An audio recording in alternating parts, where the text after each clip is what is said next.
exciting. And hope to see some of you there as well. And let's take the questions.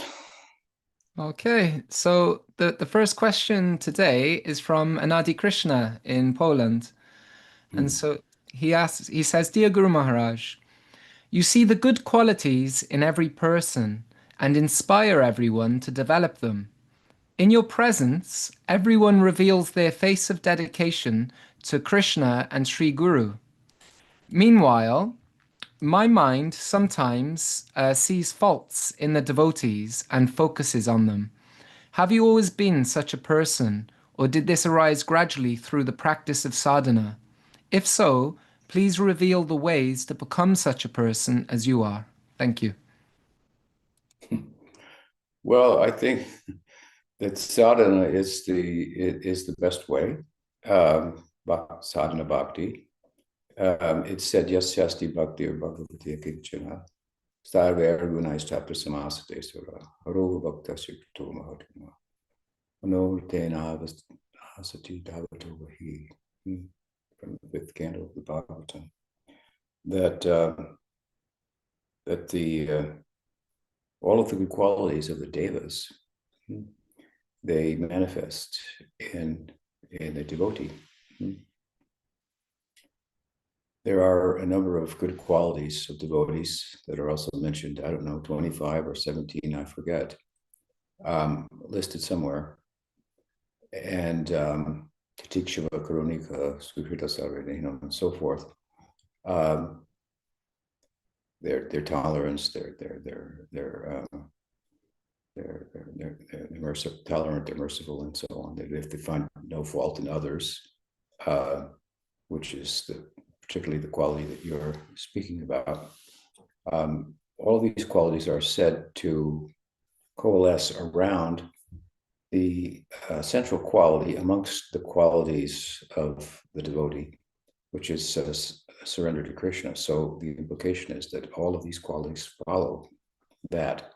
So in that sense, sadhana-bhakti is the best means to develop those qualities. And it's thought, with regard to the verse that I cited earlier from the fifth canto of the Bhagavatam, that good qualities appearing outside of devotion to Krishna are shadows only of good qualities.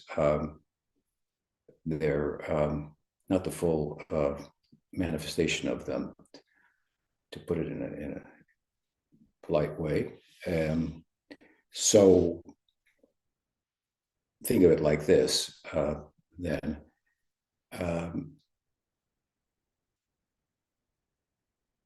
Are there good qualities in a thief? Well, yes, there could be. Thieves could be honest amongst one another. But honesty amongst thieves is questionable in terms of the full idea of honesty. So everything belongs to Krishna. We belong to Krishna. I mean, we don't realize it, but we exist for his pleasure alone. So to the extent that we acknowledge that, we accept that, we embrace that, we pursue that understanding of ourselves, then this is the full face of honesty, if you will. That's why one of the names, or one of the Sanskrit words that is often used as synonymous with devotee is satam, truthful.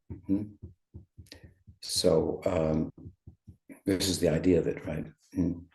Outside of acknowledging the truth that we are all eternal servants of Bhagawan, then what is the meaning of our honesty, or by extension of the good qualities? They are not thought to be the full face of those qualities. So in this way, I'm explaining bhakti to Krishna for the practitioner, sadhana bhakti. This is the best way to develop all good qualities. With regard to myself, Certainly, I've developed good qualities through sadhana, but I never had the quality of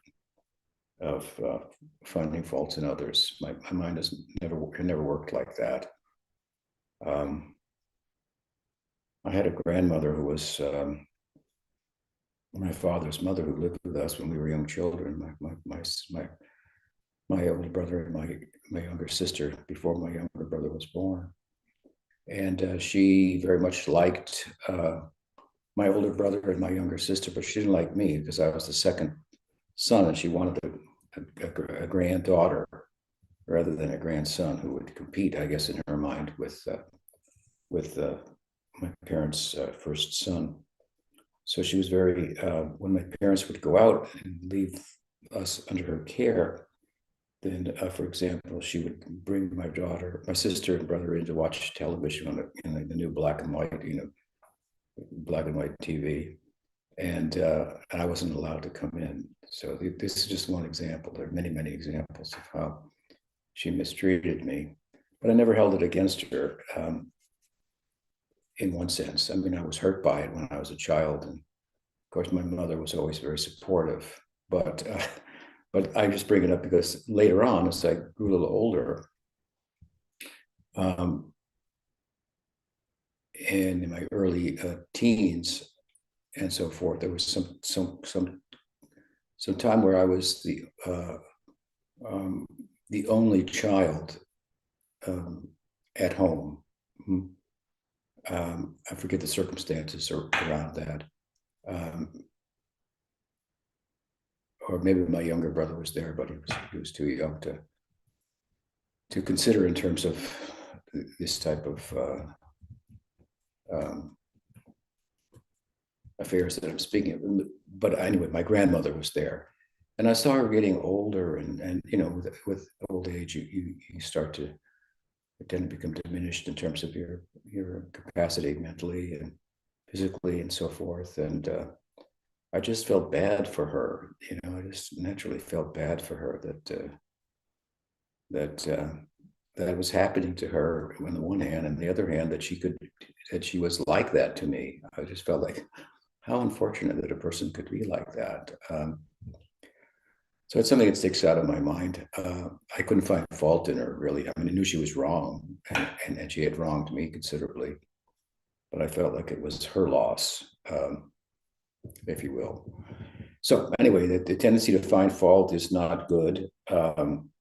Analogies are given, one of which is that devotees should be like honeybees, rather than flies. Honeybees gravitate towards the pollen, the nectar of the beautiful flower, and flies, by contrast, gravitate towards garbage and refuse and so forth. So,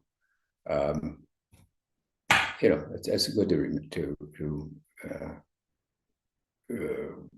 remind yourself of those things when you find your mind going in that direction. And it is central to sadhana to follow your mind, to watch your mind, to observe the mind, and so forth, rather than be the mind. That's the problem. You're not your body. You've heard that 1,000 times.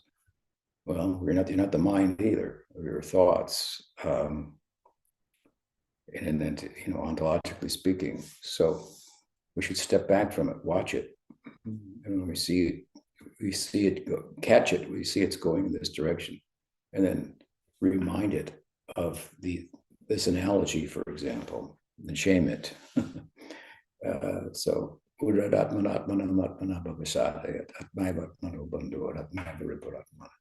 the mind can be trained. It can be the enemy, or it could be the friend. So through sadhana, we train the mind. Hope that helps.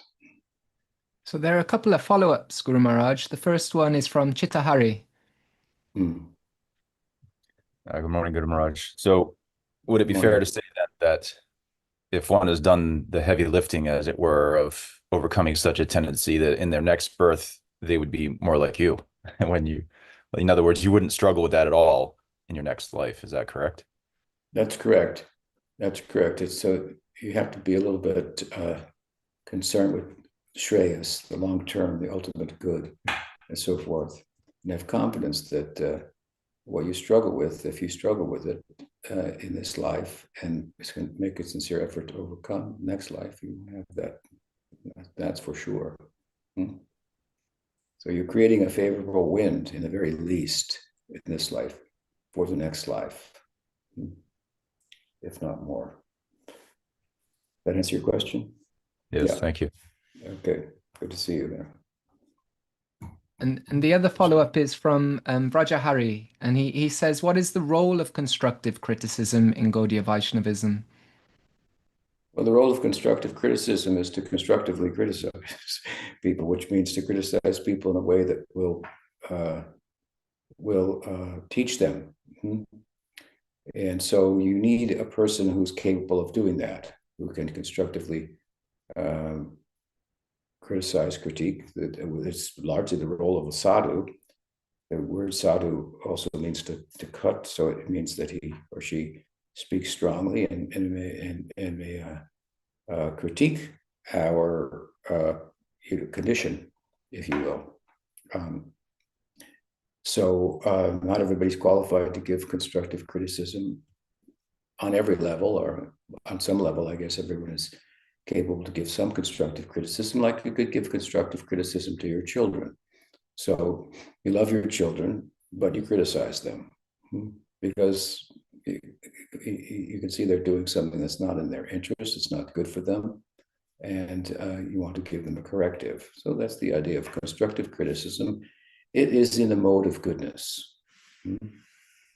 Now, when we criticize in the mode of passion, the underlying motivation behind that type of criticism is that I criticize others because it enables me to feel better about myself. Not that you are better, but I find a fault in others. The fault largely lies within myself, but I find it in others. And often that's the case. The faults that we find in others may be our own faults that stand out, but we don't identify them as such. So this is criticism in the mode of passion. I criticize others, and by doing that, I feel better about myself. And then criticism in the mode of ignorance is just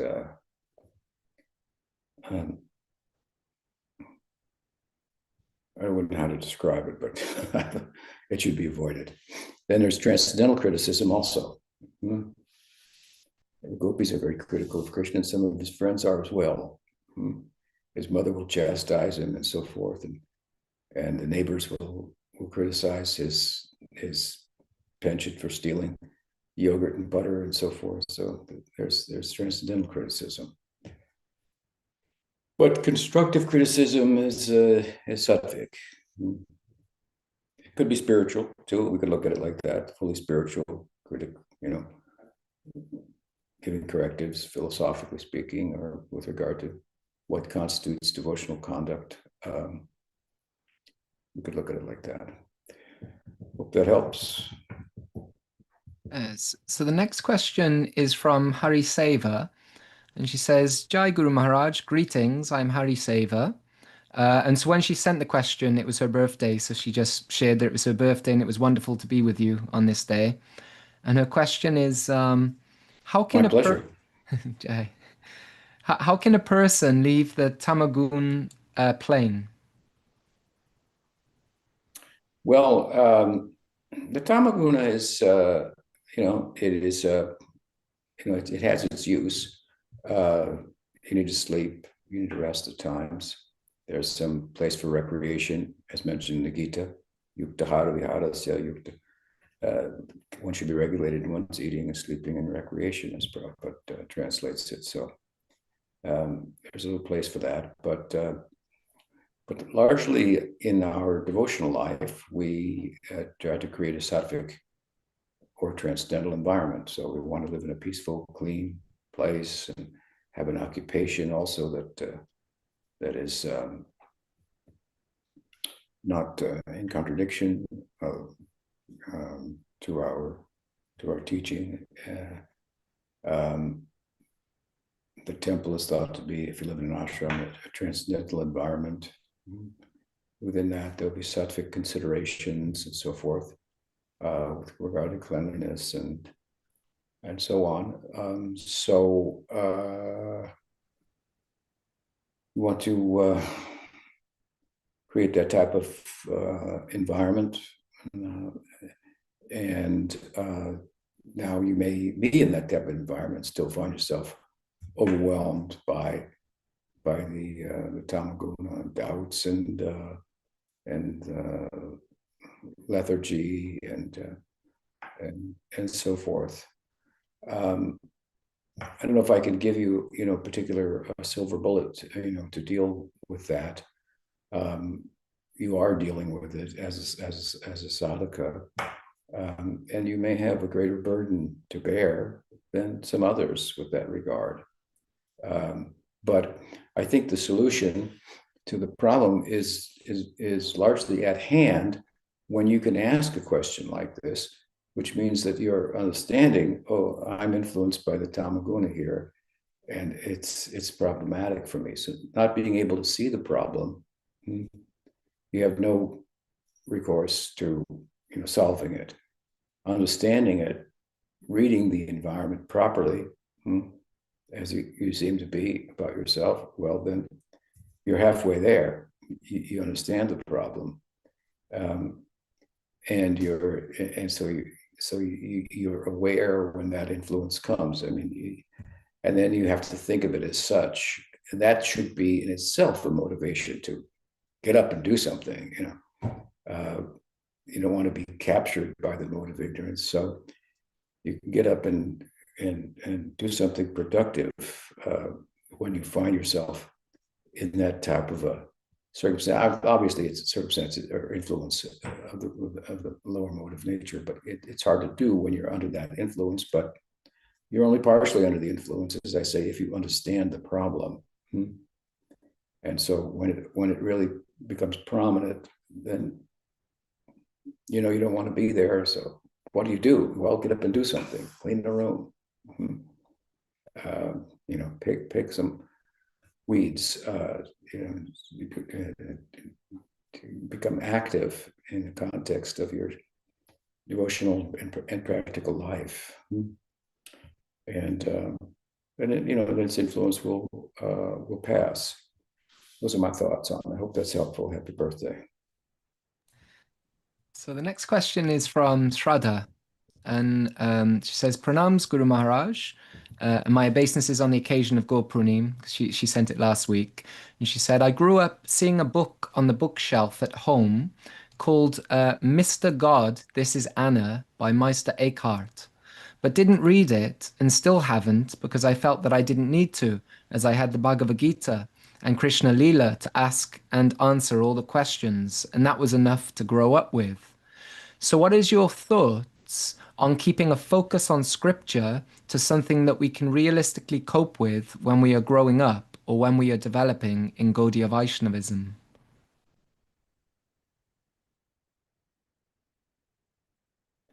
I'm not sure if I entirely understand the question, but I think that sounds good.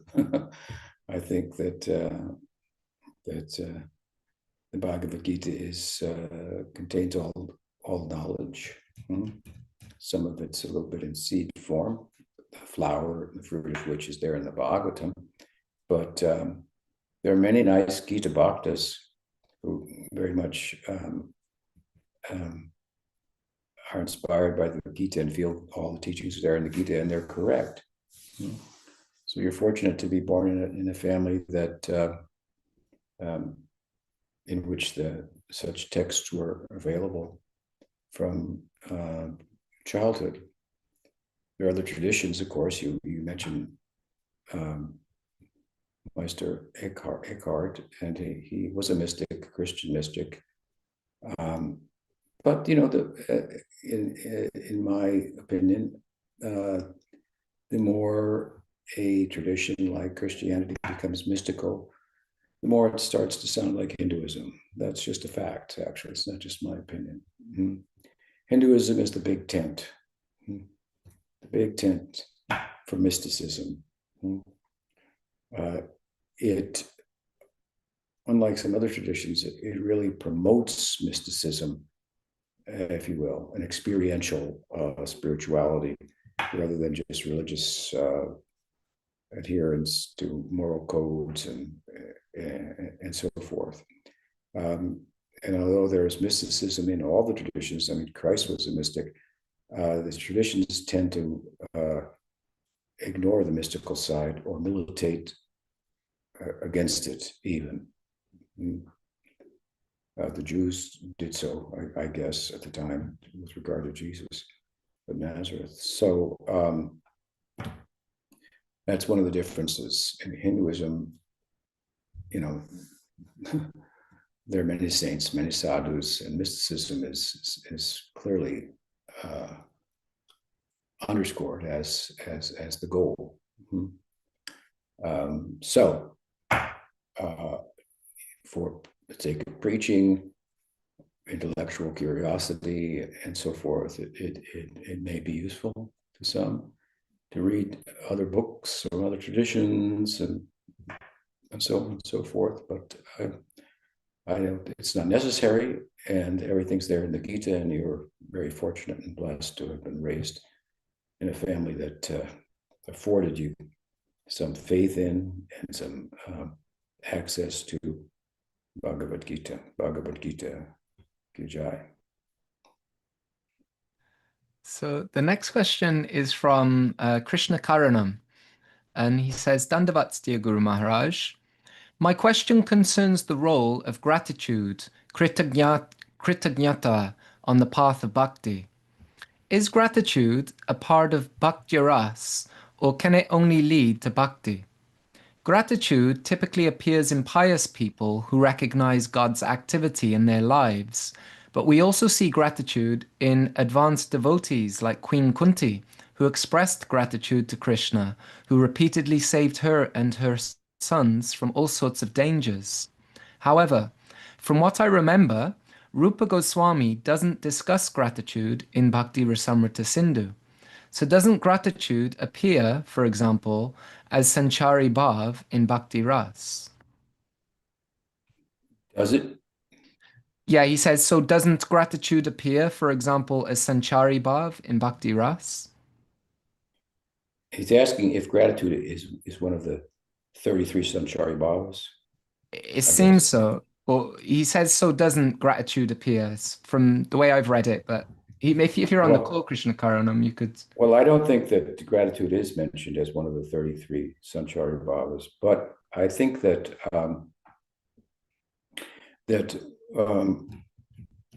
what the devotees experience, like Queen Kunti, for example, is that Bhagavan has a quality of compassion, mercy, kripa. And there are many statements, to this effect. Uddhava's famous statement, who in the right mind would take shelter of anyone else, he says. Look what he did to Putana, what he gave Putana. His mind is boggled by that.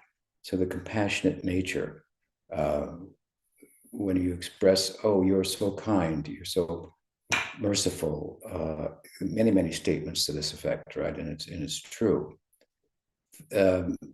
Then I think you're expressing gratitude without, although it's not underscored as such, listed as such, it's part of love. I often speak of it as the beginning of love.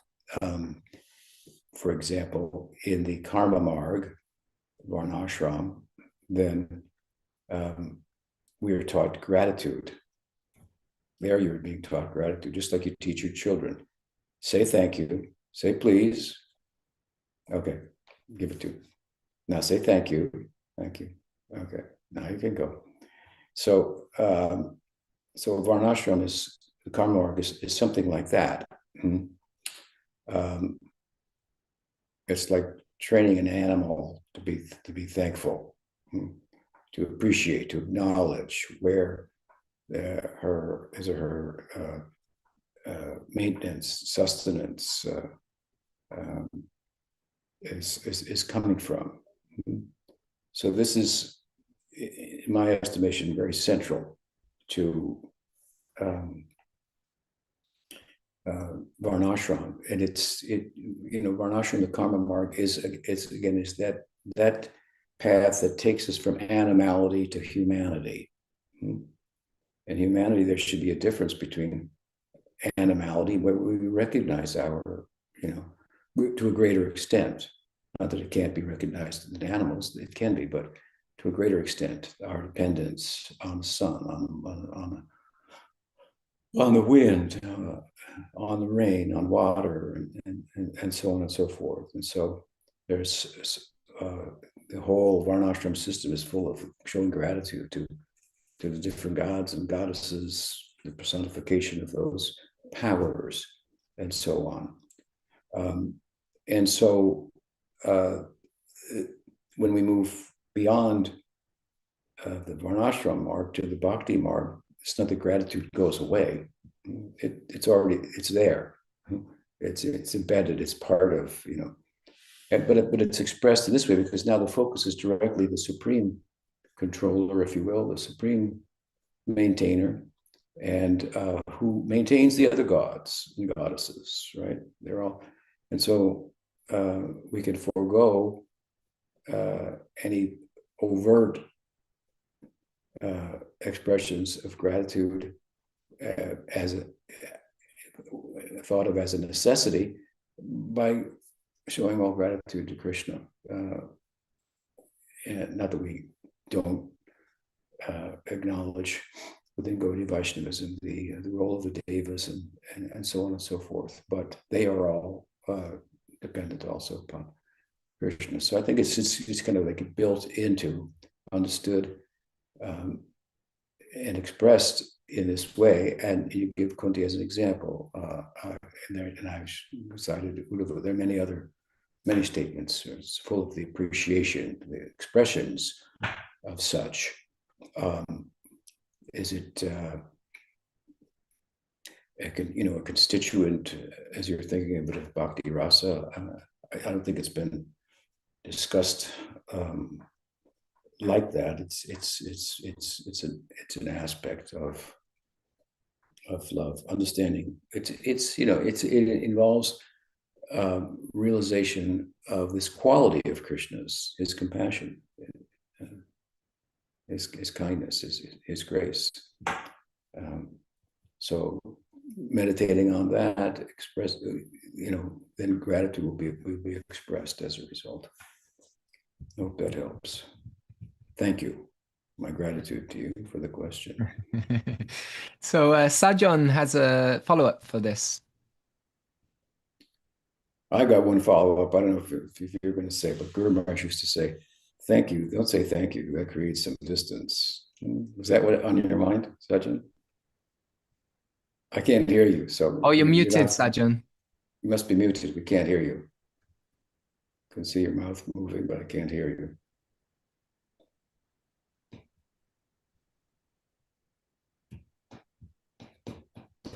Still can't hear you. But Guru Maharaj, Pujapachita Maharaj used to say like that, thank you, it creates some distance. It goes without saying, it goes without saying, of course, sure. I'm yours, you're mine. There's no need for thank you here. We can't hear you. We can't hear you. He seems but anyway, that's what you wanted to say. I don't know. Yes, he's nodding his head. We've got the yes. Okay. You must be having trouble unmuting there. So the next question is from Gallagher, and he says, Hi, dear Swami Tripurari. Please accept my obeisances. One question, how one develops real sincerity? When for the last years, japa for me usually feels like a burden, and I'm trying my best to not commit any offenses. And he puts in parentheses, not only philosophical sincerity or understanding. Thanks. Well, I don't know if there's really an answer to a question like, how do I become sincere? I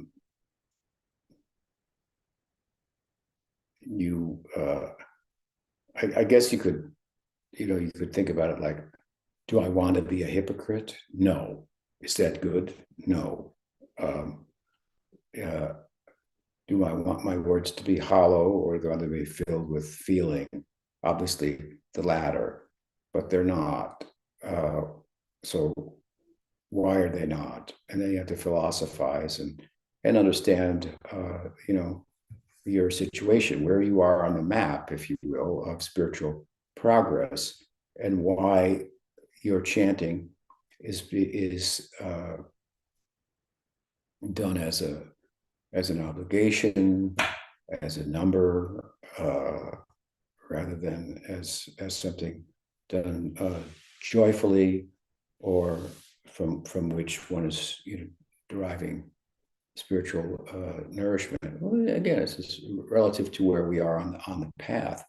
You don't want to make offenses, so you probably don't. But that doesn't mean we don't come from a background where offenses have been committed and they carry over into this life, and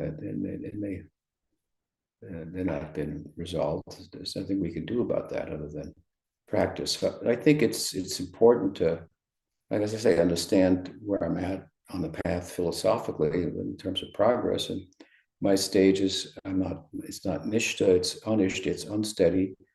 And that is, a stage one has to pass through. And that's really where effort really comes in. So you say it's a bit of a burden. Well, that may be the case. It's when we are trying to do away with false values, anarthas that are just distracting us and getting us in the way, getting in the way of our progress. Then that's a burden, right? When it's like if you want to go to the valley of prema and you have to climb a mountain and come down the other side, well, the path going up to the top is going to be difficult, and you need a rope and somebody above you to hold on to that rope in case you slip, and that may happen. That's why you have the rope. But there's a lot of effort there. You're invoking the name, but the name is God itself. He has a burden to not to overcome anarthas, but to get you to agree to let them go. And so we're what is it that we do take pleasure in? What is it that we do that seems unburdened? And is that in our interest, or does that just take us in the direction of animality rather than even humanity, would speak of spirituality? So all these things have to be considered, and if you get the reason, why it's a burden, but it's not that the name is a burden. It's that we're burdening the name with a task that we're almost not really willing to let him, execute. If we're holding on, but he stays with us nonetheless. Such is his merciful nature. So we should think like that, Chaitanya. I would recommend the committing to memory and understanding deeply the second verse of Shikshastakam, where Mahaprabhu deals with this. He says the name is very merciful, kind, and powerful. Nam namakari bahudha, nija sarva shaktis. But he says, he says, but I don't have any attraction. And the math doesn't, work out. Your name is all powerful, all full of your shakti. It's very merciful with regard to the chanting. There are no hard and fast rules and so forth, as there are in other practices and so on. But on the other side, I have no attraction. I should have attraction, but I don't. So is there something wrong with the name? Something wrong with the process? So someone may conclude like that. Or is there something wrong with me? And Mahaprabhu, defers to the latter. And he says that I have these false values, anarthas, that I am maintaining. Even though there's a dharma, nam dharma, there's a whole philosophy that underlies the name that explains all these things. I don't think about it enough to understand my situation. I'm speaking not to you per se, but some people then give up the process, for example. But the problem is not with the practice, and we could see that in others, right? We could see that in our guru and sadhus in our whole lineage. You can see that this is a very prestigious lineage of Vedanta that has significant and consistent results. Now,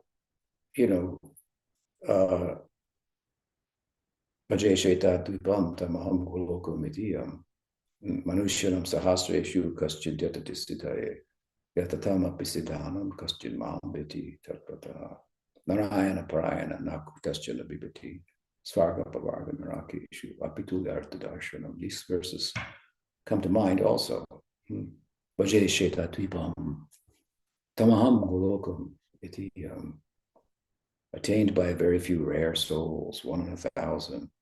We have to be able to take this and realize, while we have a consistent track record as a lineage of great successes, Siddha, Mahatmas, so forth, through their example and practice and so forth, still it's rare. It's rare. It's rare. But it doesn't mean that you won't be successful, but it may take time. It will take time.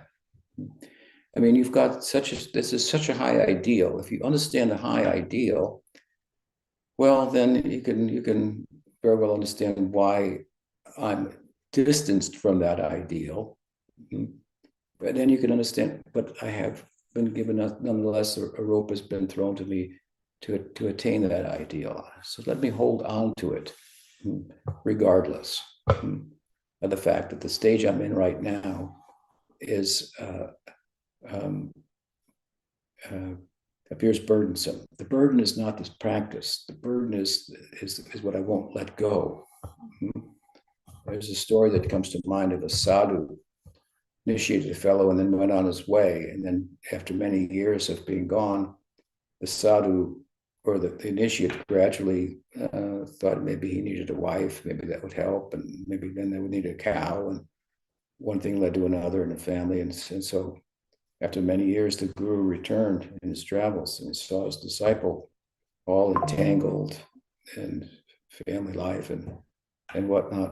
And the guru said, what's happened to you? You went in the opposite direction here, Now, of course, I'm not trying to minimize the fact that there is a grihastha ashram and the power of bhakti, to be efficacious even for householders. But anyway, the fellow said, well, so the guru said, why don't you come with me? And the fellow said, well, I can't. I mean, I've got all these obligations and so forth. And so the guru said, well, I'll go take a bath in the river to come back. So he went to take a bath in the river, and then suddenly the disciple heard him calling, help, help, help. And so the disciple came to the river and said, Guruji, well, what's wrong? He said, help, help, I can't get out. And he's holding on to a log. And then the disciple says, well, why don't you let go? Why don't you just let go? He said, no, I can't. The river's holding me back. The river won't let me go. And he said, no, you let go of the log. You're holding on. And so then, and of course, this is how the guru taught him. The problem is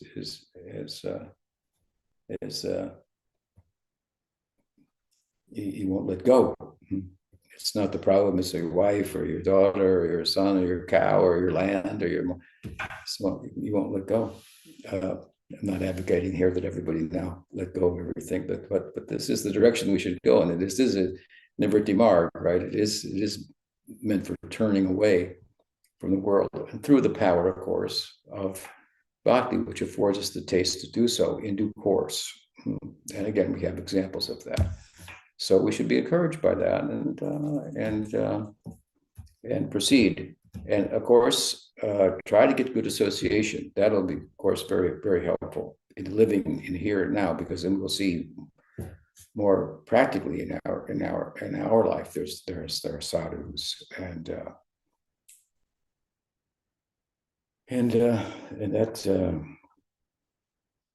taking advantage of that association personally, in particular, is very powerful. It may give you more impetus to proceed along the path in the course of a year, to come to a festival and with our real sadhus, than the whole year of chanting at the stage that you may be at present. So should emphasize that as well. I mean, those are some thoughts. I empathize with you, but I hope I've encouraged you by what I've said. What else? So, going back to the topic of gratitude, Shamananda and or Sakyarati gave some quotes from Bhakti-rasa Sindhu showing that gratefulness is listed as one of Sri Krishna's qualities. And so there's a verse, a grateful person is one who acknowledges others who have done service.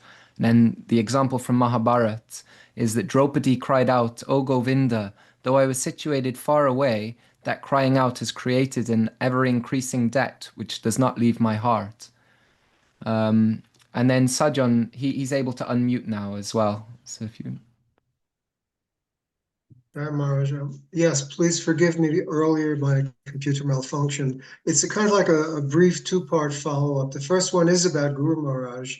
When I was, there was one occasion when I was on his veranda, and it was just himself and Bhajji Narayan and myself. And I was just expressing some gratitude to Guru Maharaj for something. So I said, "Thank you." And then he kind of, instead of saying something like "you're welcome" or something like that, he turned to Bhajji Narayan and he just like said something softly in Bengali. And so I asked Bhajji Narayan, I said, what's going on? And so Bhajji Narayan said, Guru Maharaj is not a big fan of this phrase, "thank you." And that was the first time it was at that time, it was the first time I had ever heard that. So I said, "Really? Why?" And he said, because Bhajji Narayan said, because it implies separate interest, that somebody has a separate interest that somebody else is fulfilling. So I said, "Separate interest?" I said, I don't understand. What separate interest do I have? And then that delighted Guru Maharaj. It made his face kind of light up with a smile. He turned and said something else in Bengali to Bhajji Narayan. And so Bhajji Narayan said, no, it's okay, Prabhu, no problem, nothing. So I said, "But if I have a separate interest, it would certainly help me to know what that was, would it not?" And then Bhajji Narayan, and then that also, Guru Maharaj was like giggling a little, and Bhajji Narayan as well. And Bhajji Narayan said, no, it's nothing personal. It's just kind of like a policy, so to speak. It's kind of like a policy. So I thought that little story was interesting to share. Thank you. Yeah, and then the second thing was a friend in Boulder sent me a card, and because Meister Eckhart came up earlier, so the card says, "If the only prayer you ever say in your entire life is thank you, it will be enough." So, just the contrast, the paradox and the contrast there. It's a good start. We would say it's a good start. Yeah. Okay. What else? Gokula Chandra has a follow-up. I'm not sure if it was to the gratitude question or the previous question from Gallagher. Dandavats Guru Maharaja. My follow-up is regarding the previous question, not the gratitude one, but you were mentioning about devotees being not willing to let go of the attachments that they have in their own lives. And today I was hearing this example of Srila Sridhara Maharaj when he says, when we come when we start our spiritual life, we have a feeling that we are risking everything for nothing, and then gradually there is some risk, but there is some reward. At the end, we realize that we actually don't risk anything, and we gain everything. Could you? Does it relate this kind of stage? Does it relate to our sadhana-bhakti stages? And also in your life, when you met Srila Prabhupada and devotees, how was it in your life? Did you feel that you are risking anything by practicing Krishna consciousness, or was it straight that I felt like I would risk everything if I would lose everything if I didn't join Prabhupada. If I didn't join Prabhupada, I would lose everything. So I guess that would be, in Pujapad Sridhar Maharaj's language, the sense that nothing, that much to gain, something, I don't know, maybe in between. But as you get experience, then you realize there was nothing, no risk, all gain. So you think, well, if I risk, there may be no gain. That's certainly the lower. You could relate to it, to kind of sensibilities that come up early in sadhana, or even before joining the mission. Obviously, with regard to joining a mission, we join on different levels, again and again and again. And if we look at how we joined in the beginning, and certain things that we let go of in order to join, and how uplifting it was as if we suddenly got wings and could fly. Then you can know from your experience that whenever you do that on a higher stage, you're going to have the same experience. So you already had the experience, but we forget about it. And the call, of course, of the flute of Krishna is, now he's over here, now he's over there, now he's over here. And I came all the way over here, now he's telling me I have to go over there. Yes, but as we do so, each time we do so, we find that, we see the result. There could be some complications, I suppose, in that regard, and we may have risked and gained, and then found. Well, we may have found that I went a certain distance, and here now I have to give this up. That's just like myself. I mean, I joined ISKCON. I had to give up ISKCON, right? And its leadership and guidance and so forth. And so I was and had to join again, right? And it looked like, well, I would lose everything. In fact, a godbrother of mine who was also a sannyasi, and he said to me that if you leave, which I was about to do, he said, you will lose everything. He said, you're well known throughout the whole, everybody knows you, everybody respects you. You could be a guru in ISKCON. Wherever you go, there's a place to stay and a meal to have and devotees to listen to you and so forth. If you go to Sridhar Maharaj, all that will be lost. And he's very old. He may pass away. So he was reasoning with me why I should stay in ISKCON. And that became, I was already committed to going, but that was like just further underscored, the importance of taking shelter of Sridhar Maharaj. That kind of mentality I could not relate to at all. So it was very counterproductive in terms of what he had, his reasoning, that by voicing that it would encourage me to stay. It was just the opposite. But anyway, suddenly I was out in the streets and in San Francisco in what some people might say is your pajamas, and there's not a whole, mission behind me. big temples and everything. You know, I had a rented building and a couple of people, and had to start all over again. But it was very rewarding. But that's an example of how you can join on a certain level. It's uplifting, and then still that very thing that you joined may become something that you have to, move away from. So it happens. But when you reason it well and you do that, then each time it's become so rewarding. I mean, now it's been so rewarding, to have taken a step to take shelter of Pujapad Sridhara Maharaja at that time, for example. And there are many other examples in my own life as well. Yeah, there's some thoughts about it. We may think, oh gosh, you should really be careful about thinking there'd be a risk, but what will I? Maybe nothing will be gained. Don't think like that. It's not. It may be invisible, but it's there. The soul is invisible too, but it's there. And then so then the calculated thinking is there will be if I don't risk, then nothing will be gained. And then once you come to higher stages, you think there was nothing risked. What did I risk? I didn't have anything to begin with. There's nothing I could keep. And I thought it was all mine. And so I've given up nothing. I've done nothing. And such as the measure of the gain.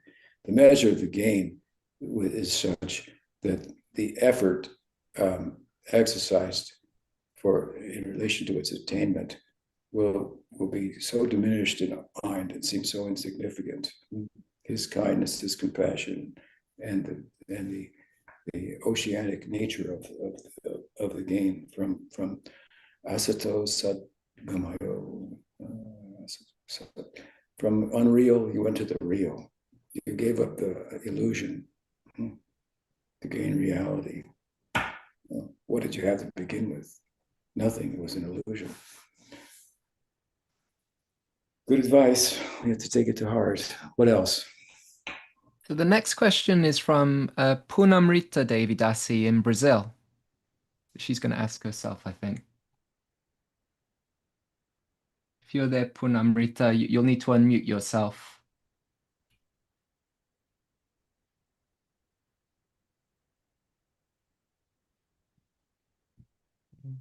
Not seeing unmute. Maybe we'll come back to her if she's able to unmute. So the next question's from Lalita here in Brighton. Here's Purnamrita. Oh. Jai Guru Maharaj Pranam. So she says a more inquisitive and rational mental process often tends to make me doubt or question personal aspects of Krishna, such as his leelas, his incarnations, and so on. Even understanding that these are aspects inconceivable to a material mind, how can we truly let go of attachment on reason and connect with the true essence of Krishna consciousness? Yes, reason can be a big burden. Intelligence can be a burden. It can be useful and it can be a burden. I was thinking about this so strongly this morning as well. How blessed people are who don't have that kind of buddhi, that kind of intelligence, reasoning power, and they can simply practice.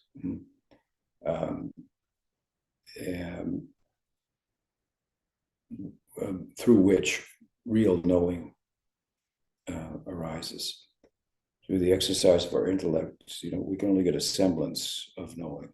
It's a kind of only indirect knowing. The actual knowing, experiential knowing, understanding, realizing, it only comes from the practice, and intellect is only as useful as it serves as an impetus to practice. So I think you have to reason yourself into the shortcomings of reason. I mean, you're doing that by way of saying, that I can understand theoretically that reason is, insufficient, but still, the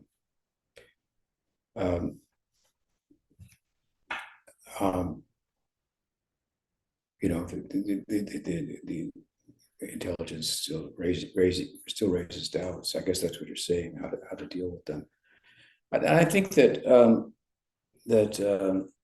reasonable, books have been written also for educated, thoughtful people to help them deal with such. So lending ourselves to such philosophical, theological explanations will be useful, helpful. But I mean, ultimately, I think, and you already know it, and I think it's built into your question, that you can understand intellectually the limitations of reason. But still you're burdened by it. But God's not going to appear in the court of reason necessarily. He's not unreasonable, but he transcends the limits of reason. If there's not a reality that transcends the limits of reason, we're in trouble, because reason can never be conclusive. I mean, it can be relatively conclusive, but on the whole thing, that's the whole one of the strong statements of the Brahma Sutra, Vedanta Sutra. Tarko Pratishtana. By reasoning, you can reason one direction, you can reason equally the other direction, and another direction, back and forth. So by reasoning alone, you can't capture the whole thing. It's just not possible. People have been trying to do it forever, ever since the birth of reason, if you will.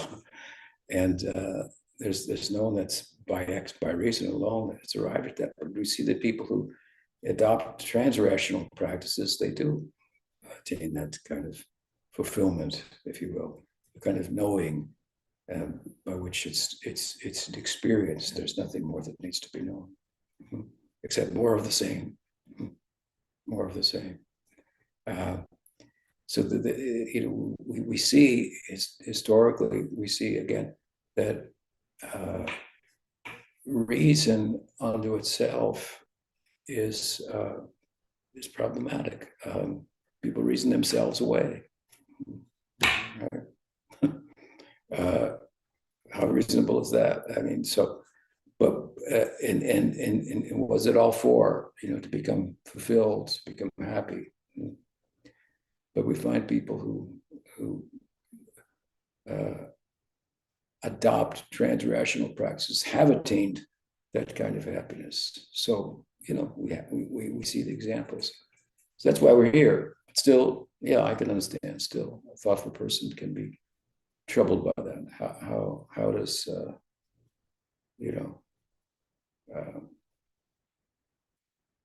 how do you fit an elephant through the eye of a needle? Is the idea, right? It's rationally not possible. But that's the problem with reason. In the world of reason, then there's doubt. That's what it is. And it would be a great disappointment if there were nothing beyond reason. And there is. And as I say, there's so many examples. Pujapad Sridhara Maharaja told me personally that I have to constantly, when I meet intelligent people, I have to hammer on this point. Jnane prayashira pasyamante. That Gyan Shunya Bhakti, Gyan Shunya Bhakti. That intelligence is, what is the verse? It's just like taking the husk of the rice and beating it, by which the rice comes out, and keeping the husk. You end up with an empty husk and no rice by reason alone. So these are all reasonable arguments, and you probably know them to some extent, but still you're saying, I know, but I'm troubled by my reasoning. Well, hang in there.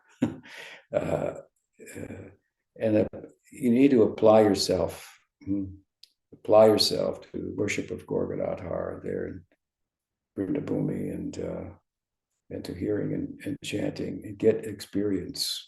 You have to get a taste.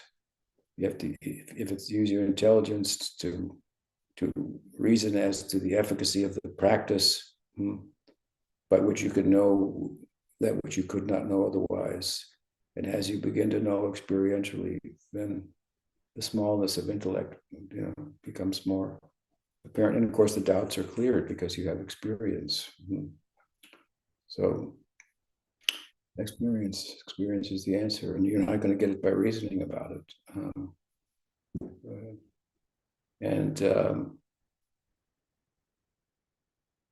So I think maybe in your question, you mentioned Krishna Lila. There are impossible things that take place in Krishna Lila. I think that you have to reason about whether there could be something called Lila, without going into the details of the Lila. How could Krishna lift a hill like Govardhan? Okay, that's one question. The other question is it reasonable for there to be something called Lila, the play of God? And we find that even Plato spoke about the play of God. He said the humans are the toys of God. And I think Meister Eckhart also spoke about such play and so forth. He was mentioned earlier in our discussion. And from different traditions we find, and of course it's such a strong and central emphasis within Gaudiya Vaishnavism, Gaudiya Vedanta. You go into Chinti Beta Beta, if you understand the metaphysics properly, well, there has to be Lila. Is there movement and transcendence? These kind of arguments. And if so, what's the nature of that movement compared to the movement here, where we're restricted in so many ways? We don't feel that we should be restricted. We feel that we should be able to fly in the sky or go to the bottom of the ocean. So we build machines to try to do so. Other species don't know their limitations. We don't acknowledge. We tend not to acknowledge limitations. And our reasoning for that is that because the Atma is coming to the fore and it doesn't have those limitations. You go to this point. Are you the body? Can you reason about that? If you can get solidly grounded in the reasoning that you must not be the body, that's not too hard, is it? Then what possibilities does that door open? Is the question. Now you're looking at the Leela from within the limitations of the world of your experience, burdened by filtered through the mind and senses. Through the mind and senses says you can't do this, you can't do that. But you yourself don't live as if you can't do those things. You feel you should be able to do more. Humans feel they should be able to do. That's why we try to go to the moon. It's not like squirrels try to go to the moon or something, or it's not on their agenda, right? Why are we doing that? And because the Atma doesn't have such limitations. It's not. What's the ground of being? Are the most fundamentals, is the most fundamental reality time and space, or is it consciousness within which time and space appear? Well, there's very strong reasoning for the latter, that consciousness is the most foundational reality. And highly educated people who thought otherwise, that mind and consciousness were reducible to brain, have realized that's not happening. I can't reduce consciousness to the brain. Consciousness does the reducing. That's what it's doing, in that case. So it's most fundamental. Time and space is not the fundamental reality. Consciousness is, which means it's beyond time and space. Now you've gone beyond time and space. What can you do? You're limited by time and you're limited by space, right? And so you're thinking, well, reality should also conform to the limitations of time and space, but even you don't conform to that as a unit of consciousness. So what are the possibilities within the world of consciousness? We're just on the 101, consciousness is different from matter. Like most people stop there, like that, they're faint at just that thought. What are the possibilities? They think the possibility is the end of all this suffering, the end of all this limitations, differences, the struggle, you against me, one nation against another, the desires to be fulfilled, and so it's all over. It's just huge relief. But we want to take even further. What is the play of consciousness? What is the consciousness of consciousness? That's Brahman. That's love. Chaitanya Mahaprabhu came to show this. So if you can, I think you shouldn't have any intellectual doubts about consciousness being fundamental. Obviously, there are strong arguments people try to give to the contrary, but they're not winning the day. They're just not winning the day. And they've had their time, actually. And what really the cutting edge of intellectual weighing in on the nature of consciousness is moving towards the Vedanta, where it's always been said, consciousness is fundamental reality. Consciousness is the fundamental. I mean, this turns the whole world upside down, upside down. Less is more. What do you think? Is that reasonable? Less is more. Then do it. Live with less and be more. Be the more. And how much more? That is Leela. So much more. What kind of possibilities?